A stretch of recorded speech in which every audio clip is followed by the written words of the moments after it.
and original pictures for kids. She's the winner of over 40 industry awards, including the prestigious New York festivals, CTM Mark and Promax Awards, and most recently a Silver Telly Award in 2021 for a marketing retail campaign while creative lead at Comcast Advertising. Elaine is also a novelist whose book Lemon City she adapted to show Bible and TV pilot script, and the sequel Playing by the Rules were published by Random House. In addition, her successful collaboration on the Little Black Book of Success, Laws of Leadership for Black Women, has been on Amazon's bestseller in the business and management category for over a decade.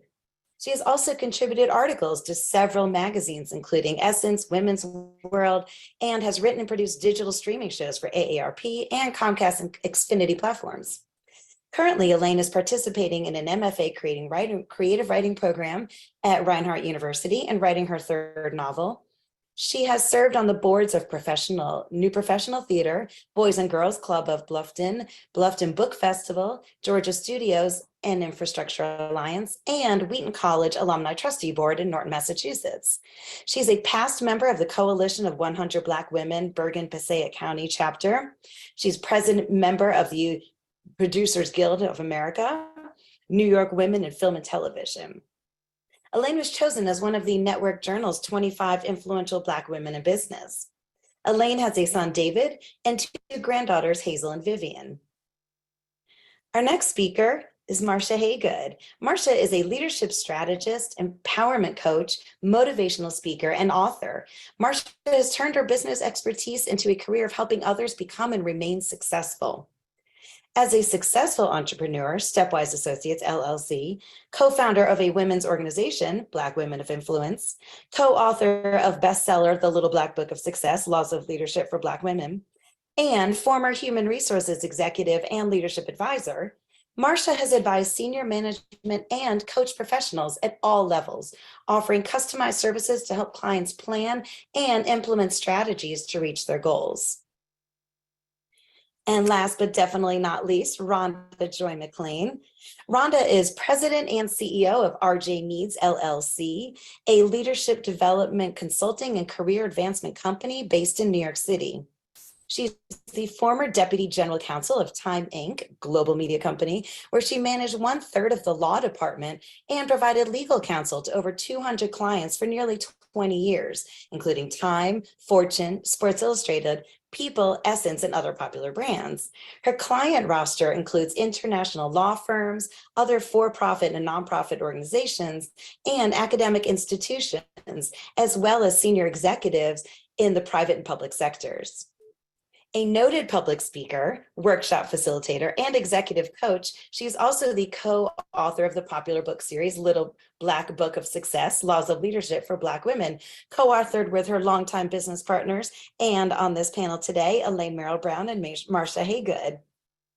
Attorney McLean is also a contributing author to Sacred Sistering, a devotional for women of color leaders in ministry, published in February 2022. Her books have taken her across the country to conduct leadership workshops, retreats, and seminars, and her book tour continues. Over her nearly 50-year career, Ms. McLean has received numerous awards for her dedication to excellence in and greater access to the legal profession and higher education generally, as well as her commitment to public service and philanthropy, particularly with regard to women's rights and protecting victims of domestic and family violence. In May of 2019, she received the Vision Award from the New York Women's Foundation, and in August 2019, she received the Key to the City in her own hometown of Smithfield, North Carolina, where she integrated the public high school in 1965 with two other young ladies at the age of 13, accompanied by armed marshals. She received the Constance Baker Motley Lifetime Achievement Award from the Association of Black Women Attorneys in December 2020. A 1983 graduate of Yale Law School, Attorney McLean is a past chair and emeritus member of the Yale Law School Executive Committee, representing more than 16,000 alumni, as well as the current director of the Yale Law School Fund, which supports the fundraising arm of the school. She is currently the vice chair of the Union Theological Seminary Board of Trustees and is also serving as chair of the Development Committee.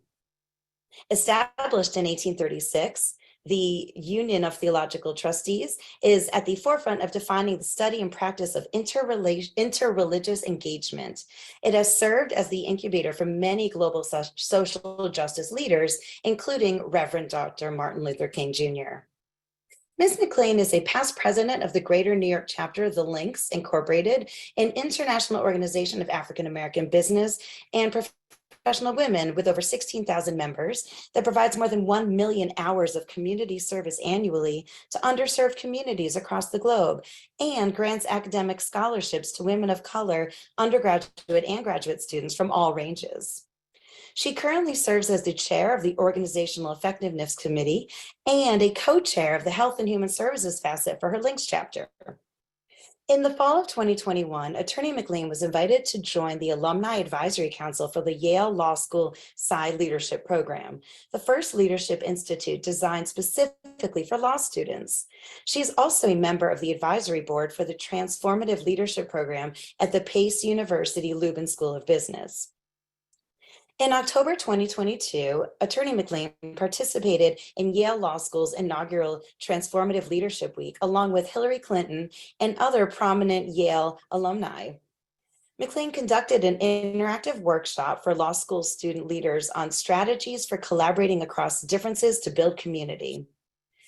In January, her book, Little Black Book of Success, was named an essential leadership resource by business organizations in the United States and Canada. Ms. McLean is a classically trained pianist and mezzo-soprano and enjoys international travel, reading murder mysteries, lots of them, and trying new recipes. She resides in Brooklyn, New York with her husband, William May Craig, a retired nutritionist, painter, and poet, and is the proud stepmother of 2 children, Dr. Kalina Craig Henderson, a scientist, and Asia Craig, Esquire, a Yale Law School alumnus, class of 2020.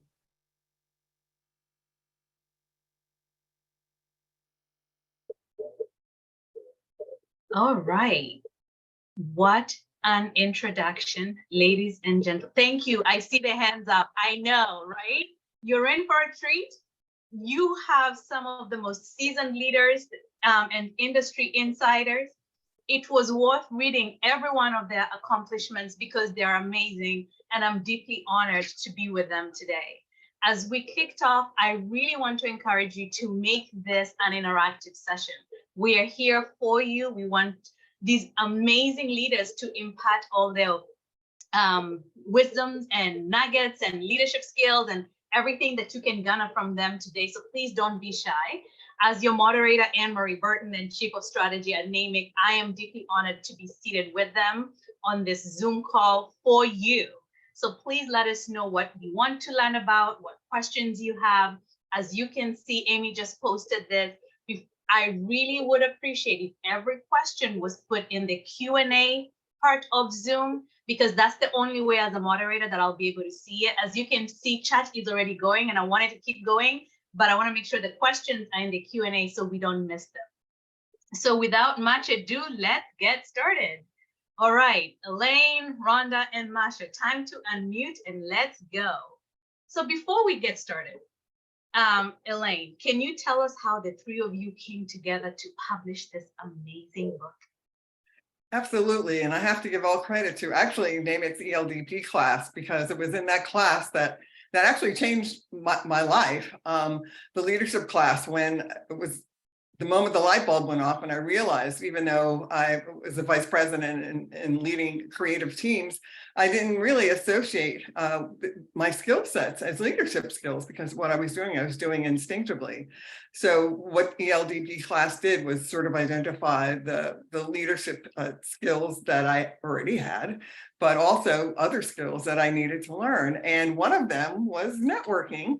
And so I actually reached out to Marsha, stepped outside of my comfort zone, because networking is not just about an exchange of business cards, it's actually developing a relationship.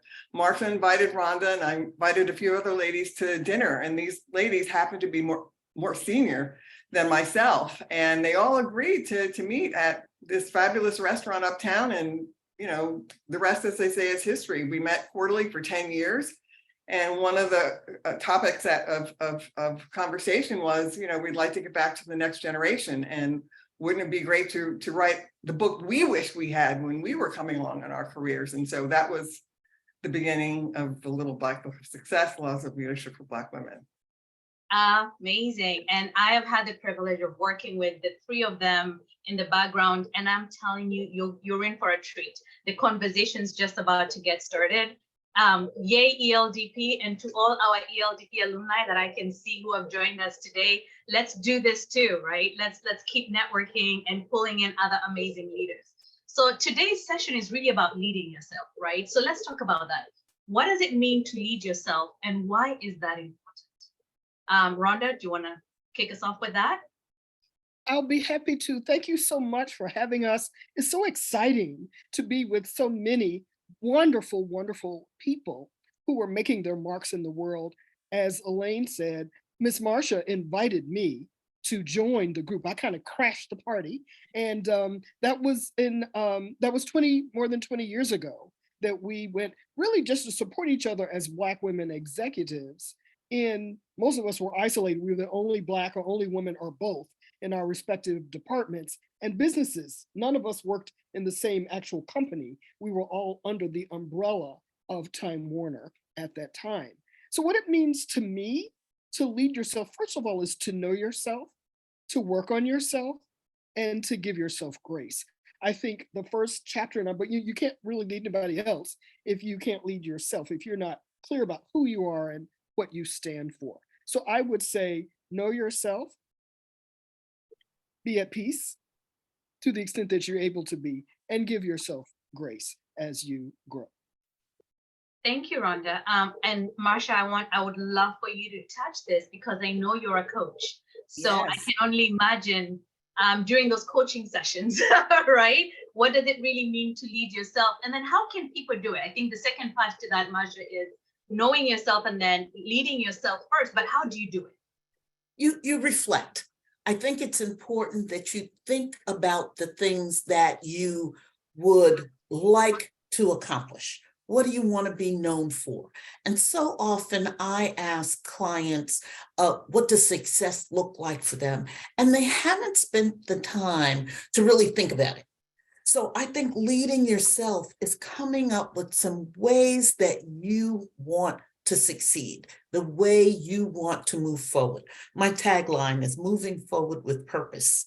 And I think that you move forward with purpose by reflecting, by learning from your experiences, both the positive experiences and the negative experiences, because I tell clients to use those negative experiences also as stepping stones. Things you don't want to happen again, things you wish you could change. And when you start to pay attention with an open mind, with a positive open mind, then you begin to lead yourself. And when you can do that, you can lead others in a way that will help them move forward with purpose and intention as well. Excellent. Marsha, you just touched on something that's really key for us to consider is how do you define success, right? Because you talked about success. So Elaine, let me have you help us with that. How do you define success? I know you've addressed this in the book as well. Talk to us about that. Well, I think success is subjective. I think success is really, and it's personal. And how you define success could change based on maybe where you are in your career or in your life. For a young person, for example, just finishing college, wanting an entry-level position, success to that person could be just finding a great job in a great company that they'd love to work for.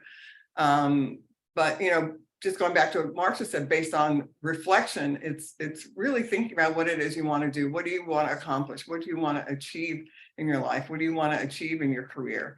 And successes could happen in smaller increments and also long-term. So you have to look at success, I believe, in terms of short-term as well as long-term, and how that may change for you during your lifetime based on where you are and what you're doing. Excellent. Rhonda, do you want to add to that? Thank you. I'd love to. As an African-American professional who grew up in the time of segregation in the South, for me, success means freedom. The freedom to define your own life, the freedom to, as Elaine alluded to earlier, step outside your comfort zone, but also step outside the confines of what other people may have outlined for you to do.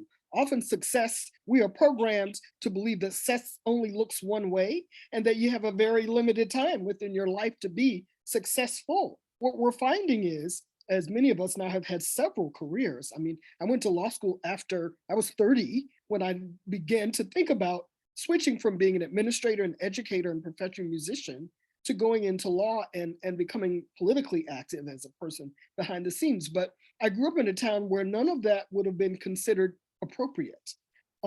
Success was getting a good job that had benefits and staying in that job for as long as you possibly could. And there's nothing wrong with that, but that's not the only fairly limiting definition of success. So I would agree with all that has been said, but I would say, give yourself permission to co-create or create a successful life for yourself and to define it. And also to learn from everything that happens, because it's not always going to be rosy.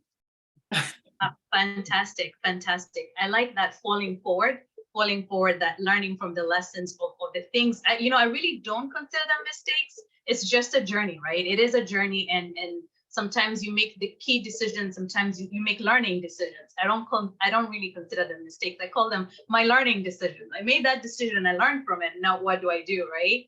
And you've talked about freedom. You've talked about the ability to co-create, and that comes from a place of building confidence, finding confidence within yourself to do that, right? Being able to pivot. If you've never seen it, you don't know it, where do you get the confidence to say, yes, I want to move in a different direction. I want to break barriers if that's what you want to do, right? So what are some of the effective strategies for building confidence that would allow us to get to what Rhonda is talking about, to what Elaine was talking about? I'll just jump in here, and I just want to add a little bit to that success piece and take that forward. Freedom is definitely part of the success quotient, and confidence is as well. And it's when you have both of those things, you're able to take what I'd say were prudent risk so that you can move forward. So ideally, I think success means being comfortable and confident enough to live your best life, whatever you consider your best life. But you have to think about what you want that to be. And once you do, then you automatically, I tell you, we feel it, where you automatically feel that sense of freedom to take steps. You don't usually, if something knocks you down, you're quick to get back up and move forward. You don't let people take, I like to say, I don't let people steal my joy. That's freedom, and that's success, and that's confidence. And so once I determine what it is, no one can take it away from me. I would say that's what success is. And that's what confidence is. And confidence gets built upon. I think people who have an open mindset, who have a positive attitude towards most things, who don't assume the worst, they assume the best. Those are people who are confident. People who always think something's going to go wrong and linger wallow in bad news and negative thoughts. Hard to be confident when you're doing that. And I think that anyone can change that mindset so that they start to become more confident. But part of that means confident people have to be around confident people. You can't sit around with people who are complaining and everything is all bad all the time and say, I'm confident. It just doesn't work that way. I agree. And I think that, as Nelson Mandela says, you don't really lose. You either win or you learn. So I think that's what Anne-Marie, you were saying as a part of life is a series of learning experiences. And I think you build confidence by being uncomfortable and by trying the things that might not work. So I love Miss Marcia's idea. Knows we call each other Miss. I'm from the South. It's either or Miss. But you know, I really love the idea of taking prudent risks. But then also sometimes you're just going to jump on out there, and you know, you see something, an opportunity comes. For me, law school was like that, and then a number of jobs. Most of my jobs have come to me. I have not looked for them.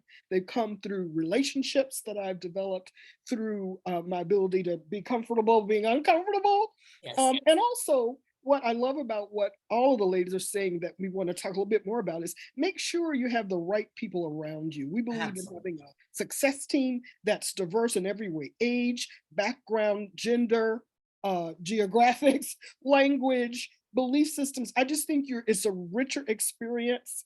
Yes. And given the world we're living in now, which is very complicated, I think the more points of view you have as you build out your own foundation for your decision-making matrix, the stronger you'll be.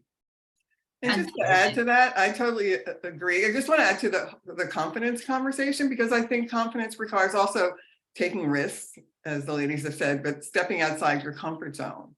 And I think that's how we grow.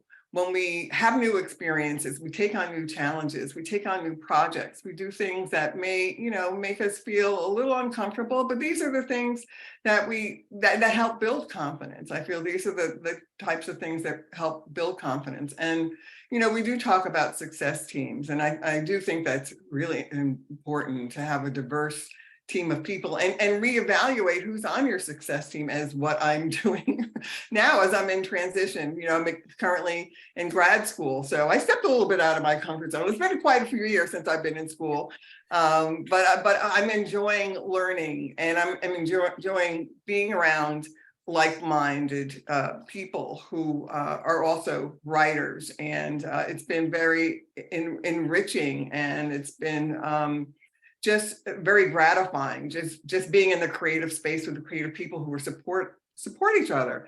So the success team is essential to, you know, just building a career, if that's how you define success, or doing whatever it is that you're doing in life, having people around you who are supportive. I think, you know, I'm sorry, Rhonda. No, go ahead. I think it's important that I want to go back to being around people who make you feel good, who are positive. You know, I think that, you know, sometimes when I'm talking to people and I say, look at your surroundings, not just your core. First of all, look, you should have a personal board of directors. I call them, you know, those people who you can go to for different things. You don't have to, you know, we're taught not to share our business, so we don't have to share all our business, but you need someone who you can trust, that you can ask questions of, that you can learn from. But I think it's important to look at who you're around on a regular basis and purge when necessary. There is nothing wrong with that. And instead of just thinking about people, think about how you feel when you're around them. Who gives you joy and who takes it away? And don't give your best time to the people who take it away. I agree. Save some for yourself. I agree. The thing I want to quickly, because I know it's easy to kind of stay high, I want to dig a little bit deeper in terms of confidence building. I want to talk about getting professional help when you need it. That's exactly right. Coaching. I really came through some traumatic experiences, including death threats in high school. I'm sure there's some of you out there, for any number of reasons, you may be considered different or an outsider. If you need it, therapy, there's no shame in therapy. It saved my life. I also want to talk about the fact that we really need to learn to, you need to name some of the more uncomfortable feelings. I mean, nobody seems to be talking about the fact that 1 million people died during the pandemic. Our lives were uprooted and forever traumatized and changed. And now we're expected to just go back to work like nothing happened, not talk about it, and just jump on in and, you know, whip your teams into shape, whether they're hybrid, remote, whatever. I'm sorry. I'm a realist. I'm very pragmatic. There are elephants in the room here. You need to know what the elephants are, and you better be able to deal with the elephants on whoever you're managing. Because if not, then I think you're being professionally irresponsible. And I think confidence building comes from allowing your humanity and your compassion as a leader to be evident. It doesn't mean you're weak. It doesn't mean you're soft. And also these very ladies, all these beautiful ladies on the screen, my co-authors are also my friends and business partners. So we really kind of detest the whole notion that women, particularly women of color, cannot work together. We've been doing it for 20 years. We're continuing to do it. We're writing some more books. We're just having a hell of a good time. So that's a big lie. And then the other thing is, I grew up in the Bible Belt where money was not, it was just out of favor. It was considered unladylike, certainly unchristian. And in that family, nobody even talked about it. If you got a job, you just said thank you. You didn't negotiate. And I have learned, if you don't value yourself and your own worth, if you don't know it, how are you going to get it from someone else? So I rehearsed with these ladies that you're looking at, the actual language I would use when I went to negotiate not only a new position, but more money and a different title. And I'm telling you, I got all three things by listening to my friend. That's right. I have to tell you, can you tell by the emojis just how you're hitting the nail on the head? So much pragmatic information here. I want to touch on what Melanie, so to everybody who's sending in your questions in the Q&A, I see them, and as we're discussing them and as they're getting answered, I'm paying attention. So keep the questions coming. I want to touch on what Melanie W. just said. I love Marsha's statement, moving forward with puppers. Can the panel share any great resources to help one find their own puppers? So that was a great question. Who wants to tackle that? As I said, that's my tagline. And I think that you can go a number of places to find your own purpose, but there's a way that's centered around you. First of all, you need to, I put up my 4 fingers and say, take time to think. Take some time to think about those things that you enjoy. When's the last time you laughed? What were you doing? And don't try to think of it in terms of a title. I like this job and I want this job. Were you outside or were you inside? Were you alone or were you with a lot of people? Were you giving something? Or were you getting something? Whatever it is, were you being mobile or whatever it is, were you in this country or were you traveling? All of those things, if you will, I'm one that likes to write things down. So when you can document all of those things, you start to define your purpose by looking at the stuff you already know you like. So often we're trying to change what we don't like rather than enjoy what we do like. So I say, enjoy what you do like, but first you have to know what it is.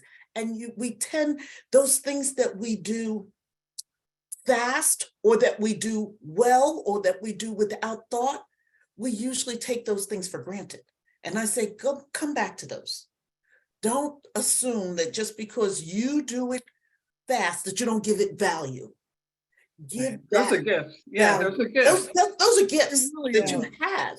So don't take your gifts for granted. Yes. You need to pay attention to those. Put those down on a piece of paper, and all of a sudden, things will start to form for you that you like, people you want to be around, things you enjoy doing. When's the last time you had that real deep belly laugh? All of those things are things that help define your purpose. I don't think a book is going to tell you that. I think a book might ask you the questions to help you determine that, but you define your purpose. And the things you like to do. I'm sorry, Rhonda. No. Our books and our workbook do this for you, and we guide you through exercises where you ask yourself the kinds of questions that Miss Marsha is posing. I also just want to share, once again, the candid, pragmatic one. We are spiritual people. Each of us express that spirituality differently. I don't want to proselytize or offend anyone, but I think you really need to know, what do you believe in and what do you stand for? So for me, living a life of purpose, in order to do that, you need to have some sense of what your moral foundation is, because that moral foundation will lead you to the right people, the right questions. I think you need some quiet time. We live in a very busy, noisy time. You may need to shut everything off, and maybe you can't do it for a lot of minutes. Can you do it for 10 minutes? And I will tell you one little thing I do, I put on my calendar. Sometimes I put things on my calendar that don't exist. So I put on, I'm just going to say Dr. Feelgood. I don't really say Dr. But I put something on there that means that is my time. Yeah. whether it's to read, to pray, to meditate, to listen to music. I'm too busy. You can see I talk a lot. So I don't meditate well, but music, getting into that zone helps me to quiet down and then tune into the kinds of questions and considerations that help you build your confidence and find your purpose. And And just when to I was- add to that, Oh, I'm sorry. No, just to add to that, our book, even though it's career focused and geared towards leadership with regards to careers or entrepreneurship. I mean, these are life principles. I mean, we talk about the first person you lead is yourself. So a lot of what's in our book applies to helping you find your own purpose. And yes, there is a workbook that helps you peel back the layers even more. So it becomes more specific. It becomes more about you and your individual leadership journey. I just wanted to add that because it's not just, it's a holistic book. It's not just for career. Right. And you don't have to be a Black woman. That's right. That's right. I was going to add to something that Rhonda said when she said she puts things that are not really true on her calendar. When I was working and at a corporation, I used to put in, I had an alias, and I would say meet with the alias. And I believe in everything in 15-minute intervals. So for 15 minutes, I had to meet with that alias, and that was my quiet time. So determine what works for you, and go with that. It's important. I like that, Marsha. So so we're talking about all these building blocks, as I call them, building blocks to self-discovery and strategies and tips that you're sharing. I like everybody, if you don't have an alias, create one, and start having meetings with them at least on a daily basis, right? And at least that's a really good tip in terms of self-reflection. I call those balcony moments. You always need a balcony moment to just kind of get yourself together and center yourself in the midst of the hustle and bustle. And now let's talk about the things, because you're hearing a lot of really good strategies. And let's peel the layer back one more layer, I think, and talk about some ways in which we sabotage our careers, right? Let's talk about that. What are some of the ways that individuals sabotage their careers, and how can they avoid those pitfalls and learn from that? Who wants to take that? How do we stop? Well, I can start. I'll just start us off. I think one of the ways we can sabotage our careers is what we call like the ostrich syndrome, when you're just kind of focused on what your tasks are, and you don't really develop relationships outside your department or outside your company or your industry. And because you kind of miss out on what the blessings could be for you, miss out on opportunities, and you don't really get a chance to develop other interests that you have. Another way we might sabotage ourselves is by not having or not utilizing emotional intelligence. Just reacting, and being angry or being frustrated, or taking conversations in the personal way, and not really giving yourself an opportunity to think through what had just transpired, and what sort of triggered maybe your anger. And it's something that actually is a relatively new phenomenon. People just started talking about emotional intelligence like maybe 30 years ago. But that's just being in control, control of your own emotions, and also being aware of other people's emotions. So those are just kind of two things that I think of that could possibly sabotage us and prevent us from moving forward. And I'll just jump in by talking about overthinking, because it's something I still wrestle with. I think once you've been programmed, if you go to school, then you get degrees. We do strategic planning. We do retreats. We have meeting over meeting over meeting. And often I find that I have to just wrestle with myself to just stop thinking or overthinking and over planning and over this and over that. And yes, put your ideas down. I believe in writing things down as well, as Ms. Marcia and Elaine have indicated. But at some point, let that rest. Think about how you feel, as what Marcia has been saying. So I would say to you, stop worrying so much and stop overthinking so much. Give yourself grace, give yourself permission to trust your gut, step out on faith, and just do it. Let me just recap add that. I was just going to add to that, the two things that came to mind right away when you asked that question is perfectionism. You know, trying to think that I can't do it. I have to wait until everything is absolutely perfect. And the other thing, and I talk about this a lot, is learning how to use strategy over emotion. Just because it needs to be said doesn't mean you have to say it right then when you're angry. We talk about in the book, the 24-hour rule. Sometimes you just got to back away and say, you know what? Let me think about this a little bit. And you can come back with some pretty strategic comments, ideas, thoughts, and it will help move you forward without being angry, without, you know, so that it comes out right. And you know, we can't control everything. We're always going to run into some things that set us back a little bit. So I say, instead of worrying about the things you can't control, just get good at the things you do control. Yes. And when you can do that, that helps as well. And I think too, another thing, and I will get out of your way, Elaine, but quickly, I want to say, because it's something I had to learn, particularly as a lawyer, sometimes the very best response to a prickly situation is no response at all. Cool. And that's really hard for someone like me. I'm a Leo. I'm a firstborn of a firstborn. We're some fast talking, fast walking women. And so the fact that you want me to just not talk and not respond, particularly where I feel that someone has said something unfair, like in a performance appraisal. And once again, the rule is step back, take some time, decide whether a response is even appropriate or necessary.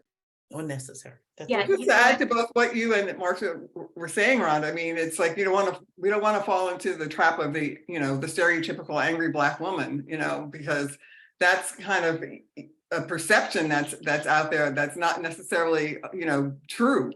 And so I like what, you know, Rhonda just said, just kind of the best response sometimes is no response at all. I mean, you don't want to react the way people might expect you to act or think you might react to it. And Marcia mentioned the 24-hour rule. Well, that could evolve into the 48-hour rule. 48 hours. You know, to think I waited about 2 weeks one time. I was so mad. what just happened before you react to it. That's allowed also. That's allowed too. Yes. Giving yourself the gift of time. Remember, time is a gift. Give yourself the gift of time not to react. I really do like that whole sleep on it. If you have to sleep on it for, 48 hours, do that. You will be a better person for it. Let me take some questions. So I have a couple of questions. Brandon, I see your questions and I plan to address that. So just know that I see that. And then John touched on something that I don't want us to leave so far behind. So let me read his question. He says, I joined NAMIC to work on networking, as that is an area I want to improve. What are some of the steps taken which helped you begin this journey? I love this one. You know, well, I know. Well, let me just briefly say, you know, the first step was actually just do it. Just, you know, like I picked up the phone. I had met Marsha at a luncheon. I was invited to a luncheon where I met Marsha, who was like this big executive vice president at New Line Cinema. And I actually I can't say I was like trembling when I picked up the phone to call her, but I didn't know what she was going to say. But I'm like, you know what? What's the worst she could say is, no, I'm not available. So, you know, I think, you know, just, I hate to quote Nike, just do it. But I think, you know, one of the things that's right. Just do it. It may make you feel uncomfortable. Reach out, and people will, you know, you'd be surprised how many people would be open to an invitation for you to, you know, chat with them for a few minutes, whatever, and be strategic about what that conversation is. You know, you want to talk to them about how they landed there, you know, started their career, how they transitioned from one position to another. I mean, people are usually very generous with, you know, 10, 15 minutes of their time to make a connection. So it's a first step in the right direction. Just do it. I would just add to that. I'd love to just do it. However, I think that there are two other parts that kind of go along with it. One, you should be prepared. So if you haven't done anything, why do you want to meet that person? Why do you want to talk to that person? You should know what you're going to say about that, because oftentimes you'd say, I'd love to give you 15 minutes of your time. And they're going to say, oh, I have 15 minutes right now. What do you want to talk about? And it should not be, it should never be an ask. That's right. Never should it be Never. an ask. You should know something about them that you can say, I'd love to learn how you started in this process. Or I'd love to learn that. Not I'm looking for a job. Or I want you to, or I want to pick your brain. Oh my God. Oh, no. You know, you know, and don't ask to take people to lunch, because if people don't know you, I don't know that I want to spend my lunch hour with you. No. So be quick, make it quick. I see that you did such and such and such. I'd love when you have time to just learn more about that. And here's Quick, an it's opportunity easy. to use technology. This is where technology has really given us a boon. A lot of people are shy and are very uncomfortable. And I've been in rooms where you can tell the shy people are over in the corner. Everybody else is networking down and exchanging information. And then you see little clusters of people kind of over in the corner. So I would say use technology. Ask if you could have a 10-minute Zoom chat with someone. And again, as Marcia has said, you want to have, I like to have at least 3 good questions. And the first is, you know, how did you get involved in your career? Or when did you decide that you loved whatever it was? And then, but again, research, courtesy, consideration, brevity. On it, if you ask for 15 minutes, don't then talk for 25. You know, keep it 15, 14, get the hell out of there. All right. But the other thing is, you are worthy. There's something that's interesting about you and what Miss Marjorie, I thought you were going to say is that, you know, this is really all about relationship building. Yes. At every level. And relationship means it's give and take. It's not just take. You're not just going there to take notes. You want to be engaged with the person. So I would think about relationship building, stepping outside of your comfort zone by suggesting a Zoom chat or phone chat, staying within the time frame. And then what I used to do before the pandemic, I used to take people food. I'm from the South. I'm coming to your office. I'm bringing a bagel and some coffee. I'm going to ask what you like. I'm going to talk to the secretary. And then at 14 minutes, I'm out. Often the person was so pleased to be asked about his or her career. The meeting went longer. And then I have been offered jobs at the end of an informational interview, not because I asked for one, but because we were enjoying the conversation. We found things we had in common: cooking, travel, murder mysteries, art. So at any rate. Rhonda, I want you to stay there because you just touched on a question that just came in. This is serendipitous. I love this. So somebody just posted, and the person's name is V. V says, I just accepted a new position today. I'm doing it afraid. I stepped out on faith and applied and now got the job. I'm not a tech savvy person as I used to be. Any advice on how to navigate through this? Oh, well, let's go. Well, here we go. We'll all have stuff to say, so I'll start. Yeah. The first thing is, I'm so happy, V. Congratulations. God bless you as you step out. See what happened? You stepped out and the universe stepped in. However, I too am not the greatest tech savvy person. So I use what we call reverse mentors, people that are younger than I am, both in my family and out. But I would say to you, what a great way to get to know people. Ask questions, have a list of questions. Just say how, you know, I'm just so happy to be at this company. I'd love to know more. How do things work here? How are things communicated? And then gradually set up informational interviews for yourself and then ask for help. Ask for help. Ask how things work. So I'm gonna get out of the way. I know that No, I was just gonna say there's no shame in asking for help. And just going back, I know Anne-Marie, just to what Rhonda we were talking about previously in terms of stepping outside your comfort zone and developing relationships with people. I mean, I don't want people to be discouraged, you know, the first time you reach out to someone and they said, no, I'm terribly busy, blah, blah, blah, that they take that as, you know, like, don't call me ever again. And that they continue that, you know, to follow up and say, well, is there a better time? Is there another time when you might be available? Is a better time for me to call you where we could meet and perhaps spend some time? So I just wanted to add that little piece of information to that. Because just because you get a no the first time doesn't mean it's no forever. That's exactly right. And I'd say networking technology has made networking easier if you do it correctly. First of all, whoever asked that question, just know that if you are on LinkedIn, never, ever send the lazy LinkedIn message. That's you press the button, say like, and nothing. If you're going to connect with someone you don't know, say why. I heard you speak. I just read your book. I learned about you from whatever, but say something. And more than likely, they will connect with you because you're saying something other than that lazy LinkedIn message. I also say Google is your friend. The Google is your friend. So if it's someone you want to know about, Google them. Put them on your Google alert or your talk walker so that you know something about them. So when you do talk to them, when you do connect with them, that you have something to say and they know that you've done something more than just press a button. I agree. And then I would say to V, who asked us specifically how to get started in the new job. So I'm going to say use everything that we share, but I would say, in addition to putting Dr. Feelgood, use your own name, on your calendar so that you breathe as you come out of your comfort zone and begin to meet people.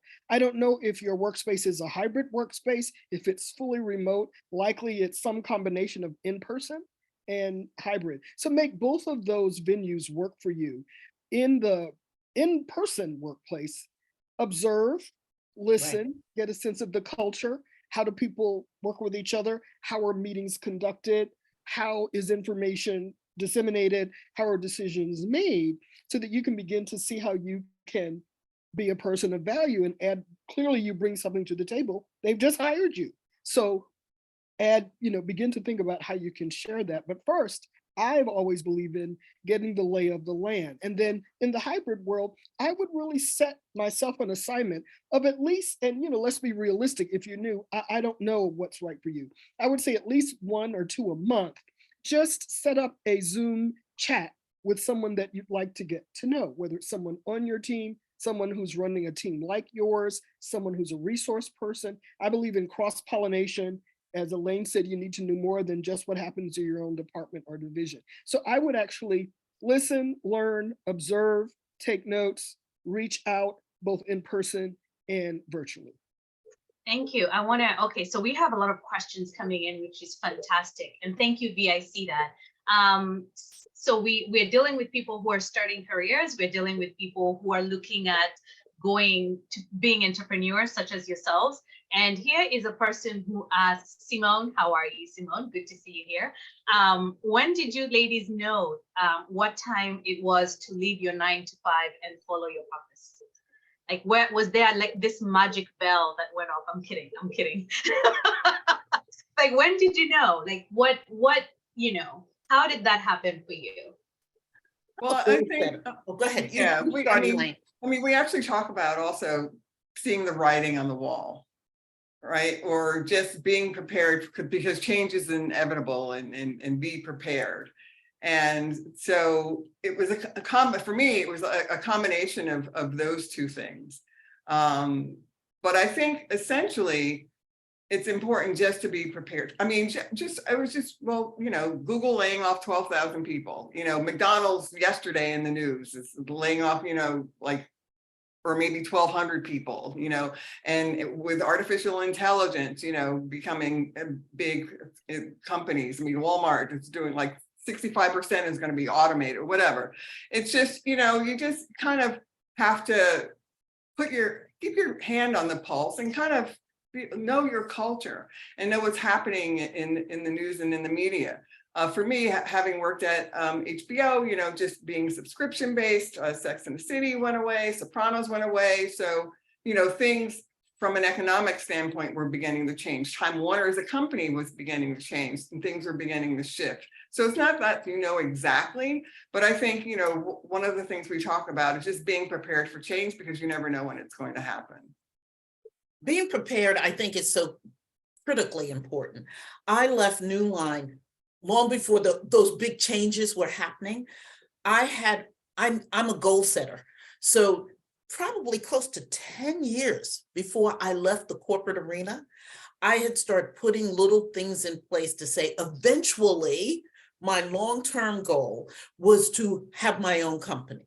And since I was coaching people, most of whom did not look like me, by the way, and I saw people who look like me make avoidable mistakes. So I started that little side hustle of coaching long before I left the corporate job. Now I could do that a little bit so that I could gain experience. And then I could prepare to say, okay, I'm going to do it. And the first time I had given myself a date that I was going to leave, I wasn't going to sign another contract, I panicked. And I think it's real important to decide to identify what scares you. So I had 4 or 5 things that frightened me. Of course, money was one of them, but you decide what it is and then decide what you need to get to close that gap. So if money is one of those things, and usually it is, then how much money do you really need and where's your money going now? So you can't say it frightens me to make less money, but you have 999 channels on your television, that you're paying for. You pull it down some, decide. I stopped shopping 1 year prior to leaving the job. And I said, you know what? I have enough things in my closet. Let me mix it up and go shopping in my closet so that I could save some of that money. And the money that I would have spent on shopping, I could save. I could develop a real budget. If you're not doing anything to fight those fears or to close those gaps, then you're going to always be afraid. So for me, mine wasn't a leave. I actually gave the company 6 months notice and said, I'm out of here. When this contract is over, I'm not signing another one. But then that gave me time to prepare. And quite frankly, after I gave notice, then I could coach more people because I didn't have to hide that I was coaching on the side. So think about what you want to do next. And don't say, I'm going to start my own company because I don't want to work for anybody. Because when you start your own company, every client is somebody that you're working for. I don't want to work so hard. Well, you're going to work twice as hard. You will. Starting a company is not as easy as it may sound. And talk to people who have done that already. That's right. And the thing that I would add is, obviously, we're 3 very different people with 3 very different approaches. So there's no one right way to do this. There's no one right way to find your purpose. There's no one right way to you don't have to have just one person. We are all multifaceted. We do many things. I've had about 4 careers. I think I'm in my 5th one. I've stopped counting, but I don't want you to feel that even as we're sharing with you that we have like the golden rules. That's we're right. trying to give you guidelines because you're going to create your own rules because you're the only one who can decide what success looks like for you, how long you want to plan before you step out. I'm more of a, if this window is closed, then this door must be open. Let me go through this door. So I didn't plan 10 years before that I was going to be doing this, but I found that once I set my foot on that path, the universe opened doors, and through networks and long-held relationships, my first coaching clients came to me through friends who said, these people are really struggling. We think you can help them. And that's how, that sort of just developed.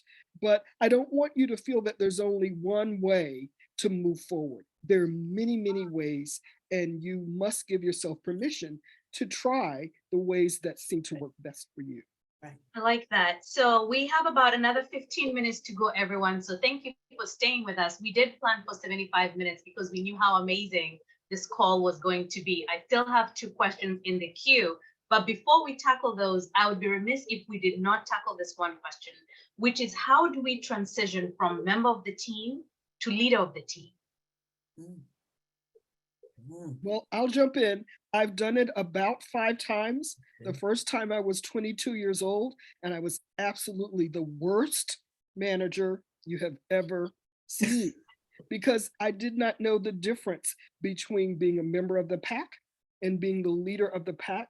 I still wanted everyone to like me. I wanted to be everybody's friend. I still wanted to go out to lunch with everyone. And I'm sorry, folks, when you move into the leadership role, it's not that you can't be friendly, but as you all probably have experienced. It's not the same when you're now responsible for helping to be the vision for what the future of the group, whatever the group is, it doesn't matter, will be. But I would say that one of the things that for me, I tried to keep the same is the respect and the flow of information, both in, and out. And what I had to learn as my 22-year-old leader was I had to learn to stop talking so much and to listen. I actually went to the Center for Creative Leadership to take an effective listening course. There's a difference between listening and waiting to speak. In my family, people wait to speak. So they don't even hear what you said. They're just like ready to jump in with whatever their point is. That's not listening. And that's not what good leaders and managers do. So when you move from being a member of the team, the first thing I recommend you do is do a listening tour. Go to each person, look at what is their position, what are they meant to be doing, what is it they really want to be doing, and then as leader, what is it you need them to do? And then you begin to work together towards moving your group forward. But you have to see yourself differently now. You're not in the pack, you're running the pack. It's a different point of view. Right. Absolutely. Absolutely. And I also think that you have to think about what leaders do. Think about, we've probably all had bad leaders, and we have some that are good leaders. You don't want to do what the bad leaders did. What was that? What can you say, I can take this from a good leader because they made me feel good. I think of them as a good leader. Duplicate some of that. Or this person was terrible and I hated working for him or her. What were they doing? And make sure you don't do that as well. We usually have had some of those experiences, and we can use those experiences to help build us up as good leaders as well. Excellent. I want to And then I'm also going to say, and if you're not quite sure, hire a coach. Yep. Yes. And then Thank you, Marsha. I was going to say that. Get a coach. Really. Get a coach.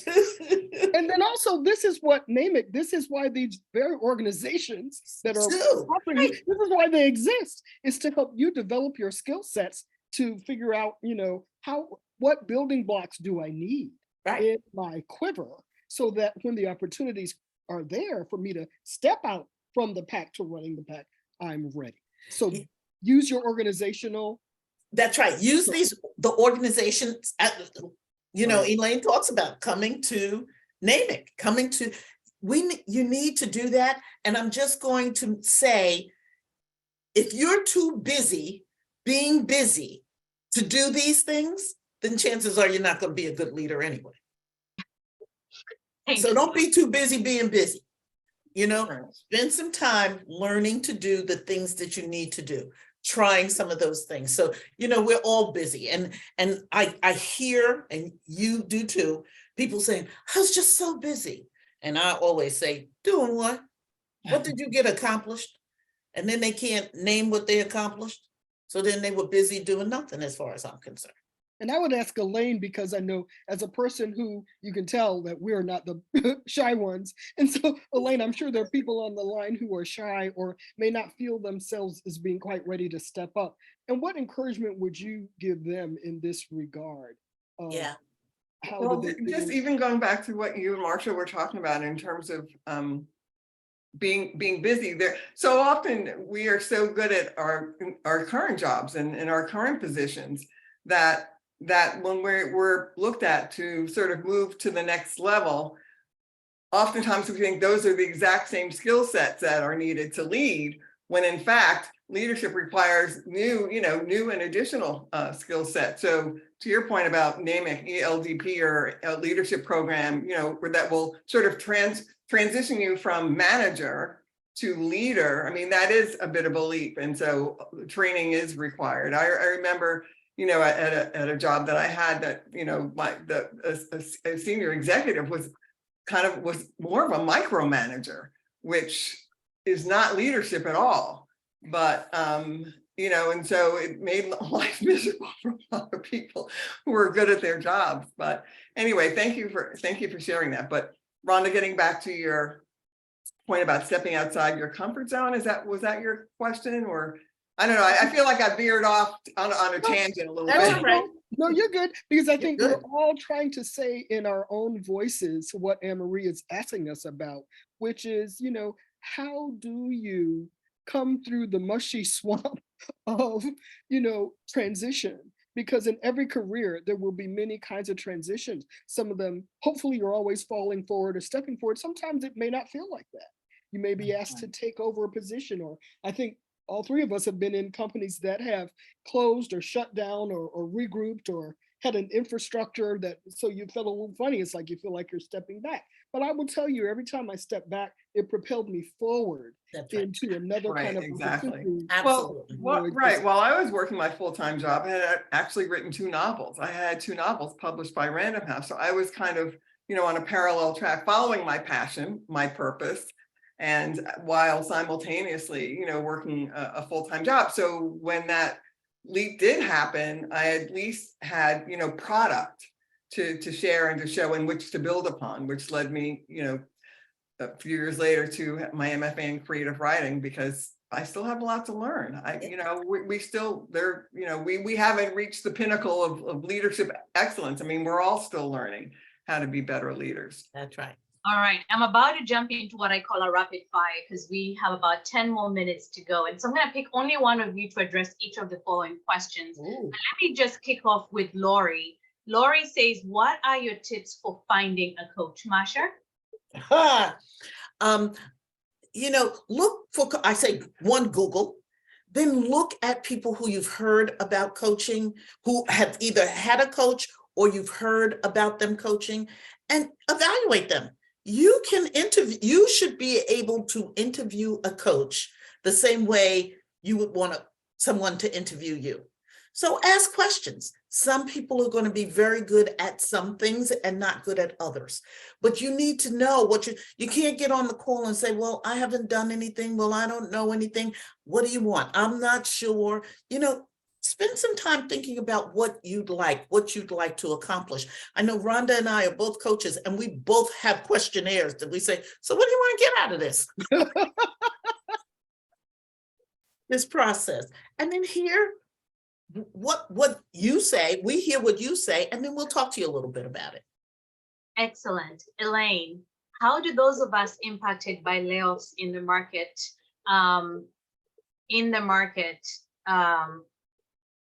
okay, this question's a little, let me see what this person wants to ask. How do those of us impacted by layoffs and in the market remain?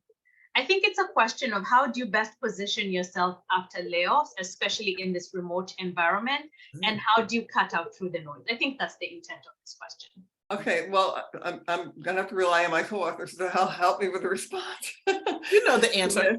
I think, I think that, I mean, Marcia mentioned LinkedIn. I mean, LinkedIn is a great source for connecting to people, for networking. So, we talked about start networking when you need to start networking. You should be networking now. You should have been networking as soon as you got into the job force.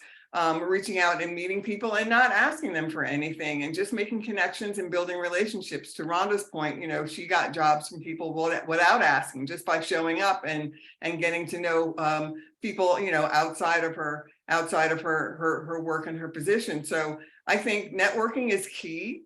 I think LinkedIn is also provides another opportunity, and just being strategic with, what do you want, being reflective and just deciding what it is that you want to do. How do you define success? I mean, use this as a great opportunity. One door closes, another door opens. Use this as an opportunity to really seek the position in the workplace that you want, and be patient with yourself. Give yourself grace. I think Rhonda mentioned that earlier. And because sometimes things take time, just not in your time, in God's time. Things take time, and to be strategic. And have a plan and stick with it, and good luck, and things will work out. Just have to jump into this rapid fire and just say, if you're looking for a job, don't wait to hear that a job is open. You should come up with 5 to 10 companies that you say, I really want to work for those companies. companies. You should research the hell out of them, look at their mission statement, put your resume together and a cover letter and send it to them before. I can tell you that as a former HR person, if the job is open and I have to post it, then you have to meet more of those skills. But if I had your resume already sitting in my waiting to possibly interview beforehand, I might call you in, even if you didn't have all the skills. Know the companies you want to work for and apply to them ahead of time. Oh, Marsha, I want to second that. I was on an interview panel, and I think my colleagues can attest to this. And the industry is going through a rapid shift. And actually, one of my questions that's coming up is about that. And we were talking about recruitment. It's a big deal. And people come to NAMIC for executives of color. I think that's quite a fact that we all know. And they come to us and they want to recruit top talent. And what is interesting is they said they don't post those positions. Those are not positions they really want you to apply for. Those are positions where they come after you. So to echo what Marsha is saying, if you are already in their database, their repository, their email, what have you, then you're likely to get that call, because executive positions are about relationship more so than do you check every box there is, right? You get to a certain point where it's no longer about that. It's about you. You are it. And then they see that you can fit in and help them rise. It's really a very interesting mode of applying for jobs. So please, if you're looking for jobs, do exactly what Marsha said and position yourself ahead of time and create alignment. Create alignment based on your strengths, their mission, and you could even propose a problem that you see that they may not see. And you can say, I noticed this. And as a person who does X, I really feel like I could come in and help you address Y. You know what I mean? So know the company and know the competitor. Exactly. Look at their competitors as well. Exactly. I think that is so relevant, especially now. I have two questions. We're still in a rapid fire. I think we're going to get this done. I have a question about, I guess, Rhonda, I'm going to tee this up to you. What are your suggestions for restarting a career after reestablishing relationships after a personal setback? Well, I thank you so much. This is such a critical question. Often people are ashamed to say anything could have happened. You could have had to step away. You could have had to raise someone. Right now, I'm caring for two people who are ill in my family. You may be, no matter what your age, a primary parent. You may have lost a job. It doesn't really matter why. So let's just talk about the realities of gaps on your resume. I believe that you need to be your best advocate and tell the truth. You don't have to tell the whole truth, but you have to tell all your business, as Marsha said. But I think that if you take control of the situation, you can turn whatever it is that happened into a skill building and skill honing experience. So while I was fill in the blank over the past fill in the blank number of years or months, here are the things I did. I completed a certification in blah, blah, blah. I know a lot about this particular kind of technology. I actually helped to volunteer in this area and provided these skills to younger people in my profession. I am the vice president of the fill in the blank organization, and we work on skill building in these industries. So I think I could bring that to the table. So I love that you can tell, we really have egged each other on to take risks, to be the creator of career opportunities. I created a job that didn't exist in my company and went for it, got it created and got promoted into it. Because, as Anne-Marie just said, I saw that there was a problem that was not being solved. It looked like it was if you looked at the organization chart, but the organizational chart was dysfunctional. Nobody was doing what they were supposed to be doing. So look for a problem that you know you can solve, and then be ready to solve it. And then here's where you have to give yourself grace. This is not going to happen in one day. So please, I know what it's like to feel discouraged. I know what it's like when you have all of these degrees and experience, and it looks like people aren't really paying attention. Here's where relationships come in handy. And like Ms. Marsha would say, don't be trying to call on somebody that you don't know to ask them. Somebody just did this, to ask me to introduce them to somebody. I'm like, I don't know you. So how am I going to introduce you to somebody else in my network? Are you? So no, that's not how you start a networking relationship. You started long before, but I have found that, do use the relationships that you have built out over the years. And also, please get the word out. I love the fact that I'm seeing people more and more on LinkedIn saying, I am now ready to, I'm interested in this. Here's what I bring to the table. When I was coming along 30 years ago, you would never have done such a thing, or people would have laughed at you. Now, I think it's a new order. So I would say use every relationship you have. And remember, you give as much as you get. And don't forget to say thank you. Every time. Absolutely. Absolutely. So Brandon wanted to know if his question was, do you believe minority executives are better off with internal leadership and development programming or external leadership and development programming such as ELDP? Brandon, I'm going to answer that question for you and say both. Take advantage of every educational opportunity you have. Perfect. There are benefits to doing it internally. There are benefits to doing it externally. Don't ever say no to a learning opportunity. That is my answer on behalf of the panel for you. And then I have one more question, again, it's from Kelly. How have you all, I'm going to give this to Elaine. Elaine, why don't you tackle this one? How have you all, and you can obviously speak for all. So how have you as a woman of color, who are often the ones in these corporate spaces, dealt with your leadership being undermined by supervisors or direct reports? Oh, that's a good. We've all had them. That's a great We've all question. had I know. Well, we talk about, just being in meetings, for an example, being in a sort of, a mixed meeting with men, women, Black, white, and myself, for example, using myself, for example, will come up with a solution, talking about solutions or a great idea to solve a problem. And then 15 seconds later, a white male colleague will say exactly the same thing, and he will be heard over someone like myself, which, just of course is very frustrating to no end. But, we usually say, well, thank you so much. I'm glad you agree with me. I'm glad you agree with this assessment. I just, I just said this, and, so there's something to being both of us being in agreement. So that's one way to deal with it. Another way to deal with it, the situation, unfortunately, it's going to come up not only as a Black woman, but it comes up between, genders as well. Is to, and I'll turn it over to Rhonda and Marsha to add, because I'm sure you have much to say about this as well.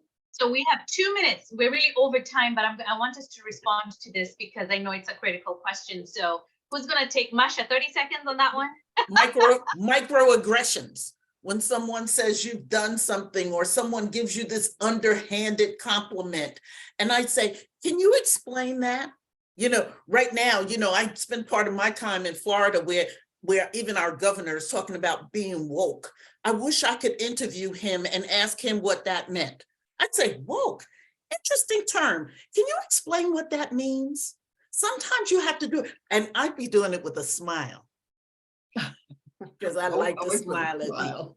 So ask people to explain some of the things that they do. I don't quite understand. Help me, my term, help me understand what you just said.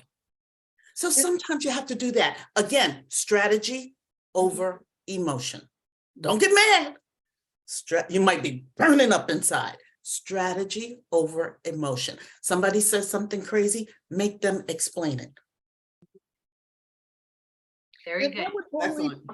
It is great. And I would only add, again, in terms of using your intellect over, your emotions, I agree heartily. And we all have had, the frustration of having people who I call sort of, consciously ignorant, that they know what they don't know, but they just refuse to know it. So it can be in terms of our competence, our ability. Sometimes it's age related. I'm seeing that now, where people just assume that you're not up to snuff or that. And so what I found is this is where supreme confidence, this is where your reality reigns. So I agree. I think you step out boldly and say what you got to say and do what you got to do. And you just are better than anybody else in the room. And you have to know that for yourself. Now, I really want to be careful here. I am not telling you to be arrogant. That's right. I'm not telling you to cut other people off. I am telling you to really, really be comfortable with your own excellence. You're excellent. You would not be where you are today if you weren't smart, if you weren't competent, if you were already able. Most of us are overqualified for any job we've ever been in. So I'm here to tell you, enjoy your excellence, let it shine. I have a friend who's a coach that has just done t-shirts that are selling like hotcakes. And it says, I belong on the call, I belong in the room, I belong at this table. And that's what her t-shirt says. And I say, sit at the head of the table, girlfriend. That's where you're supposed to be. That's right. Outstanding, outstanding. Oh my goodness, to everybody still on the call with us, this has been a very rich conversation. I have been so blessed to be at this table with all of you. We all belong. Look at all that. Look at all the emojis, right? To everyone who could join us, this is our fourth webinar of the year. We've had a number of amazing speakers. I want to encourage you to reach out to Rhonda, to Marsha, to Elaine, especially for those of you that are looking for coaches. What a great place to start, right? And you know, just like with a therapist, if it's not what you're looking for, you can always find another one. Google is very good for you, but we want you to take charge of your career. I think what Marsha said, that was on that t-shirt, is exactly what we should all horn in and know that we belong. You are a gift, but a humble gift that is always learning and refining and getting better, as we all are. On behalf of NAMIC, thank you, Elaine. Thank you, Rhonda. Thank you, Marsha. Thank you all for being with us today. We know that time is a precious gift, and we're deeply honored that you spend an hour and 15 minutes with us today. It has been so refreshing. I think we should do this again. And I'll tell you, we're working on more content. We have a webinar coming up next month, and we plan to continue engaging these amazing, prolific women. So come back, give us your feedback. This webinar was recorded. Watch it, share it with a friend. We gave you their contact information. Reach out to them. And until next time, have a wonderful evening. And thank you, ladies. Bye. Thank you. Thank you so much, Thank NAMIC and Anne-Marie, God bless everyone on the you. team. Bye. Have a great Happy day, everyone. Easter, happy Passover, happy everything. Happy Ramadan. All of those. All of it. All of it. All of it. All right. Thank you, Bye-bye. everyone.